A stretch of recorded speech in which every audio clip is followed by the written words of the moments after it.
नमस्कार बिहार 2025 का महासंग्राम खत्म होने को है। 243 सीटें, 38 जिले और 2 महागठबंधन। जी हाँ, सवाल एक है, कौन बनेगा बिहार का अगला सीएम? नीतीश का अनुभव वर्सेस तेजस्वी का जोश। एनडीए चिल्ला रहा है कि विकास जारी रहेगी, वही बात करें एमजीबी जवाब दे रहा है कि अब की बार बेरोजगारी हटाओ। आज हम इस वीडियो में ब्रेकडाउन जिला दर जिला, सीट दर सीट, मुद्दे दर मुद्दे पर बात करेंगे। जी हाँ, एनडीए की टारगेट जो है 157 प्लस सीट हासिल करने की है, वही एमजीबी की 84 प्लस। अब देखते हैं फाइनल रिजल्ट क्या होता है। इस वीडियो के अंत तक बने रहें आप और देखेंगे आपकी अंत में एग्जिट पोल क्या कुछ कहती है। तो चलिए शुरू करते हैं 38 जिलों का सफर। चलिए सबसे पहले हम बात करेंगे पश्चिम चंपारण की। जी हाँ, पहला धमाका पश्चिम चंपारण की, जो कि 7 सीटों में विभाजित की गई है। इन 7 सीटों के मुकाबले की बात किया जाए तो एनडीए 5 सीटें और एमजीबी 2 सीटें हासिल करने की उम्मीद जताई जा रही है। बता दें आपको कि Samrat Choudhary BJP versus Rajesh Kumar RJD के बीच में कड़ी टक्कर बताई जा रही है। एनडीए का मास्टर स्ट्रोक है कि चीनी मिल महिलाएं बनेगी लखपति दीदी, वही एमजीबी का जवाब इस पर है कॉन्ट्रैक्ट वर्कर नियमितीकरण करने वाली है। वोटर का मूड जान लेते हैं। बता दें कि वोटर का मूड है सम्राट चौधरी का दम। जी हाँ, एनडीए का किला अटल रहने वाली है इस बार है। चलिए आगे हम बात करते हैं। चलिए बात कर लेते हैं पूर्वी चंपारण की, जहां ग्रामीण वोट का खेल माना जा रहा है। अब पूर्वी चंपारण में कुल सीटें 7 है, जहां पर एनडीए के हाथों में 5 और एमजीबी के खाते में 2 सीटें जाती दिख रही है। राधा मोहन सिंह बीजेपी की ओर से उनका अनुभव साफ साफ देखने को मिल रही है, और वही मनोज यादव आरजेडी की ओर से उनका जोश भी देखने को मिल रहा है। एनडीए ग्रामीण महिलाएं को लखपति दीदी बनाने की पूरी कगार पर है, और एमजीबी एक परिवार में एक सरकारी नौकरी और चीनी मिल का वादा कर रही है। वही बात करते हैं वोटर का मूड क्या है, तो ग्रामीण वोट एनडीए के साथ दिख रही है। इसी के साथ बता दें आपको कि टोटल में बात करें तो एनडीए को अब तक 10 सीटें मिल चुकी है, और वही एमजीबी को 4 सीटें। चलिए बात करते हैं अब शिवहर की, जहां पे क्लीन स्वीप का धमाका देखने को मिल सकता है। बिल्कुल सही सुना आपने, शिवहर में सिर्फ 1 सीट है, जो कि एनडीए के खाते में ज्यादा दिख रहा है, एमजीबी के खाते में बिल्कुल 0। रमा देवी बीजेपी की ओर से पकड़ मजबूत बनाई हुई है, और एनडीए 125 यूनिट फ्री बिजली का वादा किया है। जी बता दें आपको कि इसके विपरीत में एमजीबी ने 100 यही 200, बिल्कुल सही सुना, 200 यूनिट बिजली फ्री देने का वादा किया है। खैर ये बातें आगे चलती रहेगी और देखेंगे हम आगे सीतामढ़ी में क्या होने वाला है। जी हाँ, सीतामढ़ी में राम मंदिर वर्सेस बेरोजगारी का मुद्दा छाया हुआ है। सीतामढ़ी में कुल 6 सीटें हैं, जो कि एनडीए के खाते में 4 और एमजीबी के खाते में 2 सीटें जाते दिख रही है। बता दें आपको कि जेडीयू की तरफ से सुनील पिंटू वर्सेस अर्जुन राय आरजेडी की तरफ से कड़ी टक्कर बताई जा रही है। एनडीए ने महिलाएं लखपति दीदी का ही वादा किया है, और वही एमजीबी ने 2500 रुपये प्रति माह प्लस ओपीएस बहाली की भी वादा किया है। खैर मुद्दा कुछ भी हो, राम मंदिर वर्सेस बेरोजगारी, यहाँ पे एग्जिट पोल है, वो तो वक्त ही बताएगी, समय ही बताएगी। चलिए हम आगे बात करते हैं अगले जिले की, जो कि मधुबनी है। चलिए मधुबनी में बता दें आपको कि मिथिला का दिल कहा जाता है, जो कि मधुबनी में 10 सीटें हैं, और 10 सीटों में एनडीए 8 पर पकड़ बनाई हुई है, और वही एमजीबी 2 सीटें पर बरकरार है। अशोक यादव जो कि बीजेपी की ओर से है, उनका जादू चल रहा है। और एनडीए की बात करें तो मधुबनी में पेंटिंग आर्किटेक्ट लखपति दीदी का एक अलग सा वादा किया गया है, इसलिए साफ साफ कहा जा सकता है कि मिथिला का दिल एनडीए के साथ है। अब बात करें टोटल की, तो एनडीए के खाते में अब तक कुल 23 सीटें और एमजीबी के खाते में 8 सीटें बरकरार हैं। चलिए हम आगे बात करते हैं सुपौल की, जो कि कोशी का ड्रॉ माना जाता है। सुपौल में कुल 4 सीटें हैं, और यहाँ बराबरी का टक्कर देखने को मिल रहा है। जी हाँ, दिनेश यादव जेडीयू और आरजेडी के बीच में कड़ी टक्कर मानी जा रही है। लेकिन बात यहाँ पर यह है कि एमजीबी बाढ़ राहत में एक जॉब एक परिवार की जो हम मैनिफेस्टो में अपने वादा किया है। अब देखने वाली बात होगी कि यहाँ पे किसके पक्ष में जाता है ये सीट। चलिए हम आगे बात करते हैं अररिया की, जो कि त्रिकोणीय ट्विस्ट यहाँ देखने को मिल रहा है। अररिया में कुल 6 सीटें हैं, जिसमें एनडीए 3 और एमजीबी 2 और अदर 1, यानी कि प्रदीप सिंह जो कि बीजेपी की ओर से हैं और एआईएमआईएम की एंट्री का फायदा उठा रहे हैं। एनडीए अल्पसंख्यक महिलाएं लखपति दीदी का वादा कर रही है, तो वही एमजीबी मदरसा टीचर ओपीएस बहाली का भी वादा कर रही है। लेकिन जीत किसकी होगी ये तो वक्त ही बताएगा। लेकिन एग्जिट पोल साफ साफ कह रही है कि वोट का बंटवारा एनडीए की जीत होना सुनिश्चित है। और हम बात करते हैं यहाँ पे टोटल की, तो बता दें कि एनडीए अब तक 28 सीटें हासिल कर चुकी है, और एमजीबी 12 सीटें, और अदर के खाते में सिर्फ 1 सीट आई है। अभी तक टोटल हमने 41 सीटों का काउंट कर लिए हैं, टोटल 243 में। चलिए हम आगे बात करते हैं किशनगंज की, जो कि मुस्लिम बहुल में एमजी की पकड़ यहाँ पे बहुत ही ज़्यादा मजबूत बताई जा रही है। किशनगंज में कुल 4 सीटें हैं जो कि एनडीए के खाते में 1 और एमजीपी के खाते में 3 सीटें दिख रही है। मोहम्मद जावेद जो कि कांग्रेस की तरफ से हैं और एनडीए की तरफ से बता दें कि मदरसा में 125 यूनिट फ्री बिजली देने का वादा किया गया है, लेकिन एमजीपी कहती है मदरसा टीचर को 1 जॉब प्रति परिवार हम देंगे। अब वही बात रही, टोटल एनडीए को अब तक 29 सीट मिल चुकी है और एमजीपी को 15 और टोटल अब तक बात करें 45 सीटों की गिनती हो चुकी है। हम आगे बढ़ते हैं पूर्णिया की ओर। पूर्णिया में कुल 6 सीटें हैं जो कि यादवों का 3 और 3, जी हाँ, बराबरी का मुकाबला बताया जा रहा है। संतोष कुशवाहा वर्सेस विमल यादव। एनडीए प्रवासी मजदूरों को 1 करोड़ जॉब्स देने का वादा कर रही है और वही एमजीपी कहती है कि 1 जॉब प्रति परिवार प्लस आईटी पार्क। अब देखना यह है कि यादवों का गढ़ दोनों तरफ बराबर है तो किसके पक्ष में कुछ ज़्यादा जाता है। फिलहाल बता दें आपको कि एनडीए को अब तक 32 सीटें मिल चुकी है और एमजीपी के खाते में 18 सीटें और अन्य के खाते में 1। अभी तक हमने 51 सीटों की काउंटिंग कर चुके हैं। चलिए बात करते हैं कटिहार की, जो कि सीमांचल का बैलेंस कहा जाता है। कटिहार में कुल 6 सीटें बताई जा रही है और बता दें कि 3-3 फिर से ड्रॉ, यानी कि यहाँ पर भी बराबर का मुकाबला देखने को मिलेगी। तारिक अनवर जो कि कांग्रेस की तरफ से है और एमजीपी को 3 सीटें दिलाने के लिए काफ़ी है। चलिए अब हम बात करते हैं मुजफ्फरपुर की, जो कि लीची की मिठास और एनडीए के साथ है या नहीं। बता दें आपको कि मुजफ्फरपुर में कुल 6 सीटें हैं, एनडीए 5 और एमजीपी के खाते में सिर्फ 1, यानी कि अजय निशा जो कि बीजेपी की ओर से है दबदबा बनाए हुए हैं और एनडीए ने लीची किसानों को लखपति बनने का एक खास मौका दे दिया है और वही एमजीपी ने लीची कॉन्ट्रैक्ट जॉब नियमित करने का एक श्वासन दिया है। आगे हम बात करते हैं वैशाली की, जो कि तेज प्रताप का ड्रामा देखने को मिल सकता है। जी हाँ, वैशाली में कुल 6 सीटें हैं जो कि एनडीए के खाते में 4 और एमजीपी के खाते में सिर्फ 2 सीटें। बीना देवी एलजेपी की तरफ से लड़ रही हैं और तेज प्रताप यादव आरजेडी की तरफ से। एनडीए युवाओं को 1 करोड़ जॉब देने का वादा कर रही है और एमजीपी 1 जॉब प्रति परिवार देने का वादा कर रही है, लेकिन तेज प्रताप का ड्रामा सिर्फ 2 सीटें। अब वो देखने वाली बात होगी कि 2 या 3 खाते में जाती है। चलिए अब हम बात कर लेते हैं टोटल की। एनडीए को अब तक 44 सीटें मिल चुकी है और एमजीपी को 24 सीटें मिली है। अब तक हमने 69 यानी 69 सीटों को काउंट कर लिया है 243 में। बने रहें और सब्सक्राइब कर ले जरूर। चलिए हम आगे बात करते हैं गोपालगंज की, जो कि गोपालगंज में यादवों का इलाका माना जाता है और वहां पे कुल 5 सीटें हैं। एनडीए के खाते में 3 और एमजीपी के खाते में 2 सीटें जाती दिख रही है। आलोक कुमार जो कि बीजेपी की तरफ से हैं और आरजेडी के पक्ष में भी लड़ाई कर रहे हैं। बता दें कि आलोक कुमार ने 3 सीटें होल्ड की है। अब तक टोटल हमने 47 सीटें एनडीए को दिया है और एमजीपी को सिर्फ और सिर्फ 26। अब तक हमने टोटल 74 सीटों को काउंट कर लिया है 243 में। और हम आगे बढ़ते हैं सिवान की ओर, जहां पे आरजेडी का किला माना जाता है। सिवान में कुल 4 सीटें हैं जिसमें एनडीए 2 एमजीपी 2, यानी कि यहाँ 50-50 का मुकाबला देखने को मिलेगा। बीजेपी वर्सेस ओसामा साहेब। यस, आरजेडी की तरफ से ओसामा साहब हैं और बीजेपी की तरफ से तो खैर कहना ही नहीं। एनडीए यहाँ पे गरीबों का घर पक्का करने की बात करती है तो एमजीपी 1 जॉब प्रति परिवार देने की बात करती है, साथ ही 200 यूनिट बिजली मुफ्त की बात कर रही है। अब देखने वाली बात होगी कि क्या निकल कर आती है रिजल्ट। फिलहाल एग्जिट पोल तो 2-2 की बात कर रही है। चलिए हम आगे बात करते हैं सरन की, जो कि सबसे बड़ा मुकाबला यहाँ पे देखने को मिलेगा। यस, सरन में कुल 6 सीटें हैं, एनडीए के खाते में 3 और एमजीपी के खाते में 3। राजीव प्रताप रूड़ी बीजेपी की तरफ से हैं और उनके सामने होंगे रोहिणी आचार्य जो कि आरजेडी की तरफ से। चलिए आगे हम बात करते हैं दरभंगा की, जहां AIIMS का असर देखने को मिलेगा। दरभंगा में कुल 6 सीटें हैं जो कि एनडीए के खाते में 5 और एमजीपी के खाते में 1 सीटें जाती दिख रही है, जो कि गोपाल जी ठाकुर जो कि बीजेपी की तरफ से हैं, वही इनके सामने आरजेडी के प्रत्याशी खड़ा होंगे। आगे हम बात करेंगे गोपाल जी के बारे में, जो कि गोपाल जी ठाकुर ने मिथिला का हृदय मजबूत रखा है।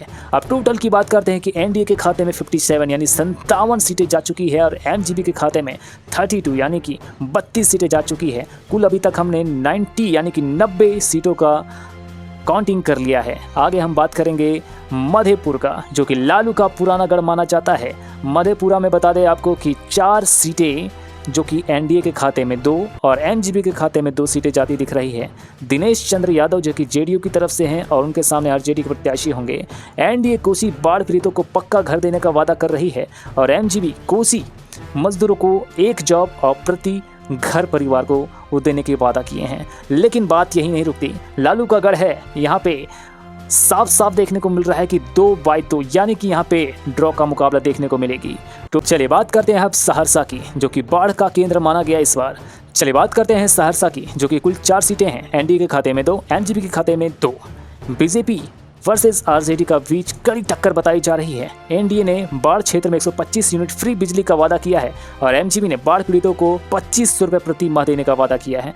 दोनों महागठबंधन 2-2 पर डटे रहेंगे।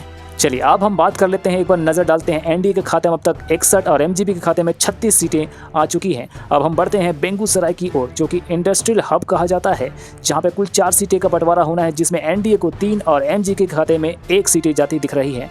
गिरिराज सिंह जो कि बीजेपी की तरफ से है, दबदबा बनाए हुए हैं। एनडीए इंडस्ट्री मजदूरों को लखपति दीदी बनाने का फैसला किया है और एमजीपी का वादा है कि कॉन्ट्रैक्ट जॉब नियमित करने का काम करेगी। चलिए बात करते हैं अब समस्तीपुर की, जो कि मिथिला की ताकत माना जाता है। समस्तीपुर में कुल 6 सीटें हैं। एनडीए के खाते में 4 और एमजीपी के खाते में 2 सीटें जाती दिख रही है। रामचंद्र पासवान जो कि एलजेपी की तरफ से है, उनके सामने आरजेडी के प्रत्याशी होंगे। बता दें आपको कि रामचंद्र पासवान ने कुल 4 सीटें होल्ड की हैं। अब तक हमने टोटल एनडीए के खाते में 68 यानी 68 सीटें और एमजीपी के खाते में 39 सीटें टोटल एग्जिट पोल के आधार पर दिया है। अब हम आगे बात करेंगे खगड़िया की, जो कि बाढ़ का असर बहुत ज़्यादा देखने को यहाँ मिला है। खगड़िया में कुल 4 सीटें हैं, जो कि एनडीए के खाते में 3 सीटें और एमजीपी के खाते में 1 सीटें जाती दिख रही है। यहाँ पे 2 पक्षों के बीच में लड़ाई है, जो कि महबूब अली केशर जो कि एलजेपी की तरफ से है और आरजेडी के प्रत्याशी वहाँ पे सामने होंगे। चलिए बात करते हैं भागलपुर की, जो कि सिल्क सिटी के नाम से जाना जाता है। भागलपुर में कुल 5 सीटें हैं। एनडीए के खाते में 3 और एमजीपी के खाते में 2 सीटें जाती दिख रही हैं। अजय मंडल जो कि जेडीयू की तरफ से हैं, उनके सामने होंगे आरजेडी के प्रत्याशी। एनडीए बताता है कि सिल्क बुनकरों को लखपति दीदी बनाने का वादा कर रही है और एमजीपी बोल रही है ओपीएस का वादा। अब अजय मंडल ने शहर में एनडीए को 3 सीटें दिलाई है। तो टोटल पे नजर डालते हैं तो एनडीए के खाते में 74 यानी 74 सीटें हासिल कर चुके हैं और एमजीपी अब तक 42 सीटें हासिल कर चुकी है टोटल। चलिए अगले जिले की ओर बढ़ते हैं, जो कि बांका है। बांका में बता दें कि कुल 3 सीटें हैं। एनडीए के खाते में 2, एमजीपी के खाते में 1 सीटें जाती दिख रही है। जेडीयू की तरफ से गिरधारी यादव है और सामने होंगे आरजेडी के प्रतिपक्ष। वही बात करते हैं अब मुंगेर जिले की, जो कि रेलवे का खेल माना जाता है। मुंगेर में कुल 4 सीटें हैं। एनडीए के खाते में 3, एमजीपी के खाते में 1 सीटें जाती दिख रही है। ललन सिंह जो कि जेडीयू की तरफ से हैं और सामने होंगे आरजेडी के प्रत्याशी। अब बात करें यहाँ पे टोटल पर, तो एनडीए के खाते में 79 और एमजीपी के खाते में 44 सीटें हासिल कर चुके हैं। एग्जिट पोल क्या कुछ कहती है, हमारे साथ आप बने रहें। अगर वीडियो आपको अच्छी लग रही है तो हमारे साथ बने रहें, चैनल को सब्सक्राइब जरूर कर दें। आगे हम बढ़ते हैं लखीसराय की ओर, जो कि छोटे शहरों का फैसला यहाँ पे बहुत ही आम होने वाला है। जी हाँ, लखीसराय में कुल 3 सीटें हैं, जिसमें एनडीए की पकड़ 2 और एमजीपी की पकड़ 1 बताई जा रही है। विजय कुमार सिन्हा जो कि बीजेपी की तरफ से हैं और सामने होंगे आरजेडी के प्रतिपक्ष। अब बात करें कि एनडीए यहाँ पे छोटे शहरों में 5 लाख हेल्थ की बात की बता दें आपको कि विजय सिन्हा के दम पर एनडीए बढ़त बना चुकी है। जी हाँ, अब तक टोटल की बात करें तो एनडीए 81 सीट और एमजीपी 45 सीट आउट ऑफ 127। चलिए हम आगे बात करते हैं शेखपुरा की, जो कि बराबर की लड़ाई यहाँ देखने को मिल रही है। शेखपुरा में 2 सीटें हैं, जो कि एनडीए के खाते में 1 और एमजी के खाते में 1, यानी बीजेपी वर्सेस आरजेडी के बीच में यहाँ के कांटे की टक्कर देखने को मिल रही है और बराबर टक्कर है। वही बात करते हैं, यहाँ पर जंग तो बराबर है। चलिए बात करते हैं नालंदा की, नीतीश का होम। जी हाँ, नालंदा में कुल 7 सीटें हैं। एनडीए के खाते में 5, एमजीपी के खाते में 2। कौशलेंद्र कुमार जो कि जेडीयू की तरफ से हैं और सामने होंगे आरजेडी के प्रत्याशी। एनडीए विश्वविद्यालय छात्रों को 1 करोड़ जॉब देने का वादा कर रही है और वही MGP OPS plus IT park खोलने का वादा कर रही है। नीतीश का होम डिस्ट्रिक्ट जो कि एनडीए को 5 की बढ़त बनाते हुए साफ दिख रही है। अब तक टोटल की बात करें तो एनडीए अब तक 87 सीटों से आगे बढ़त बना दिया है और एमजीपी ने 48 सीटें। आगे हम बात करते हैं पटना की। जी हाँ, राजधानी पटना की बात करेंगे, यहाँ का फैसला की बात करेंगे। पटना में कुल 14 सीटें हैं, जो कि एनडीए के खाते में 10 और एमजीपी के खाते में कुल 4 सीटें जाती दिख रही हैं। रविशंकर प्रसाद जो कि बीजेपी की तरफ से हैं और मीशा भारती आरजेडी की तरफ से हैं। लड़ाई भी टक्कर की है यहाँ पर, लेकिन साफ साफ यहाँ पर दिख रहा है कि एनडीए बहुत ही आगे है। यहाँ बात करते हैं आगे हम टोटल की, जो कि एनडीए 97 सीटों से आगे चल रही है और एमजीपी 52 यानी 52 सीटों से आगे बढ़त बनाई है। आगे हम बात करते हैं भोजपुर की, जो कि मगध का प्रवेश द्वार कहा जाता है। यहाँ पे कुल 5 सीटें हैं। एनडीए के खाते में 3, एमजीपी के खाते में 2 सीटें जाती दिख रही है। राकेश सिंह जो कि बीजेपी की ओर से हैं और उनके सामने होंगे आरजेडी के प्रत्याशी। आगे हैं बक्सर जिला की, जो कि अश्विनी चौबे का गढ़ माना जाता है। अश्विनी चौबे का गढ़ होते हुए भी यहाँ पे बक्सर में कुल 4 सीटें हैं और एनडीए 3, एमजीपी 1 सीटें। यहाँ पे Ashwini Choubey BJP versus RJD के बीच में लड़ाई है। सीमा क्षेत्र में 125 यूनिट फ्री बिजली देने का ऐलान किया है एनडीए ने, वही एमजीपी ने कहा है 2500 रुपये प्रति माह देने का ऐलान। अब देखना यह है कि अश्विनी चौबे का पुराना गढ़ एनडीए को 3-1 दिलाता है या नहीं, आगे बढ़त होता है या नहीं। फिर भी हम टोटल में बात करेंगे क्योंकि यहाँ पे 3 सीटें एनडीए को जा रही है और इसके साथ बढ़त 103 हो गई है और एमजीपी के खाते में 55 सीटें। अब तक हमने 159 सीटों को काउंट कर लिया है। चलिए अब बात करते हैं रोहतास की, जहां पे कुल 12 सीटें हैं, जहां पे एनडीए के खाते में 8 और एमजीपी के खाते में 4 सीटें जाते दिख रही है। यहां पे मुकाबला भी बहुत कड़ा है, बीजेपी स्थानीय है और आरजेडी भी स्थानीय है। खास करके अब यहाँ पे हम बात करते हैं, यहाँ पे मुख्य मुद्दा तो नक्सल प्रभावित क्षेत्र है, सेना भर्ती और विकास एनडीए का फायदा लेकर बात कर रही है। अब बढ़ते हैं कैमूर की ओर, जहाँ पे कुल 4 सीटें हैं, जहाँ पर एनडीए के खाते में 3 और एमजीपी के खाते में 1 सीटें जाती दिख रही है। यहाँ बता दें बीजेपी स्थानीय और आरजेडी भी स्थानीय है। मुख्य मुद्दा पहाड़ी विकास, लखपति दीदी के वादे पर एनडीए को होल्ड करवाएगी। वही रनिंग टोटल की बात करें तो अब तक हमने एनडीए को 114 और एमजीपी को कुल 60 सीटें दी है और एक अन्य। हमने अब तक 175 सीटों को काउंट कर लिया है 243 में। चलिए आगे बढ़ते हैं औरंगाबाद की ओर, जहाँ पे कुल 9 सीटें हैं, एनडीए के खाते में 6 और एमजीपी के खाते में 6 में से 3 सीटें जाते दिख रही है। बता दें यहाँ पे प्रसिद्ध मुकाबला सुशील सिंह बीजेपी की ओर और आरजेडी के मुकाबला है। आगे बढ़ते हैं गया की ओर, जहाँ पे कुल 16 सीटें हैं, जी हाँ, जिसमें एनडीए के खाते में 10 सीटें जाएंगी और एमजीबी के खाते में 5 सीटें जाने की पूरी उम्मीद है। जी बता दें कि प्रसिद्ध मुकाबला यहाँ पे HAM वर्सेज आरजेडी के बीच में है। चलिए बात करते हैं अब हम जहानाबाद की, जहां पे कुल 3 सीटें हैं, जिसमें एनडीए के खाते में 3 में से 2 और एमजीपी के खाते में 1 सीटें जाएंगी। बीजेपी और आरजेडी के बीच कड़ा मुकाबला यहां देखने को मिलेगा। अब तक हमने एनडीए के खाते में 132 और एमजीपी के खाते में 69 दे दिया है, अन्य के खाते में 2। चलिए अब हम बात करते हैं एग्जिट पोल के आधार पर अब्रल स्कीम, जहां पे कुल 1 सीटें हैं जो कि पूरे के पूरे एक एनडीए के खाते में जाएंगी, जो कि नीतीश का प्रभाव यहां देखने को मिलेगा। अब तक टोटल रनिंग की बात करें तो 133 सीट एनडीए का आंकड़ा हुआ है और 69 एमजीबी की। चलिए आगे हम बात करते हैं नवादा जिले की।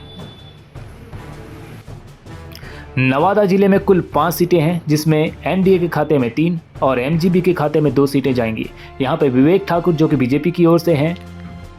चलिए अब बात करते हैं जमुई की, जहां पे कुल 7 सीटें हैं, एनडीए के खाते में 4, एमजीबी के खाते में 3। चिराग पासवान और आरजेडी के बीच में कड़ा मुकाबला। टोटल रनिंग की बात करें तो 140 और 74।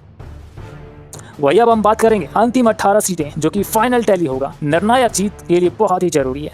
अंतिम 18 हाई प्रोफाइल सीटें जो कि एनडीए के खाते में जाते दिख रही है, जो कि कुल 18 में से 12 सीटें एनडीए खाते में जाएंगी और एमजीबी के खाते में 6 सीटें, जो कि मगध, पटना, कोसी के बचे हिस्से। दोस्तों टोटल अभी तक आपने देखा कि एनडीए के खाते में 158 सीट और एमजीबी के खाते में 83 यानी 83 सीट। अदर के मुकाबले में देखा जाए तो सिर्फ 2 सीट, यानी कि अब तक हमने कुल 243 सीटों को आंकड़ा देख लिया एग्जिट पोल के आधार पर। 243/243 फाइनल टैली यही है कि एनडीए 158 सीटें, एमजीबी 83 सीटें और अदर के खाते में 2 सीटें, यानी कि साफ साफ पता चल रहा है यहाँ पे एनडीए सरकार बना सकती है। काफ़ी हद तक देखा जाए तो एमजीबी ने बहुत ही कोशिश की लेकिन वो पीछे रह गई।